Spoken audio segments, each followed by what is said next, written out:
does sugar make energy? Great question. First, glycolysis is a step-by-step process where your body breaks down sugar to release energy.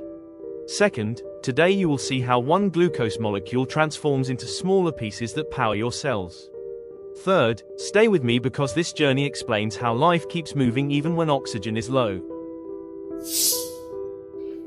That makes me wonder, how does this actually help someone learning science?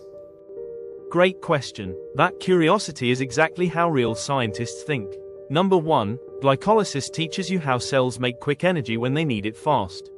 Number 2, it shows why sugar fuels muscles, brains, and every tiny cell in your body. Number 3, understanding it helps you follow larger pathways like the Krebs cycle and electron transport chain. Okay, wait. If I could only remember one thing, what's the main idea I should remember? That is an important question. Big outcomes always start with small causes. 1. Imagine glucose like a 6-piece Lego block that needs to be snapped into smaller parts for energy.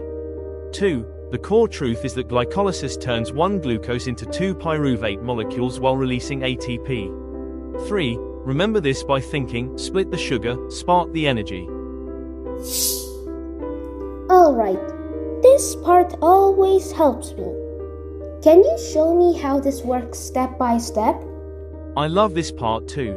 Let me walk you through it slowly, one clear step at a time so your brain can lock it in. Step 1, the cell invests a little ATP to prepare glucose for breaking. Step 2, the molecule is split into 2 smaller 3-carbon pieces.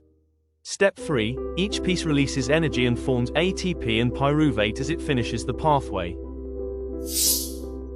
Oh, now my brain is picturing it in real world.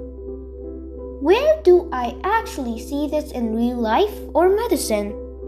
First, when you sprint or run upstairs and feel out of breath, your muscles use glycolysis for quick energy. Second, doctors study glycolysis because cancer cells often speed it up to grow faster. Third, knowing this pattern helps scientists design treatments that target energy-hungry cells. Okay, last thing. What's the quick trick to help me remember this forever? Here is one simple trick that will help you remember this forever. Number 1, picture glucose as a glowing cube that cracks open to release tiny sparks of energy. Number 2, imagine those sparks flying into ATP batteries that your cells plug into. Number 3, remember that even complex science becomes clear when you follow the small steps inside big ideas. If this sparked curiosity, leave a comment and share this with someone you care about. Learning grows stronger together. Don't miss the quiz episode. Brains remember better when they are tested. See you in the next episode.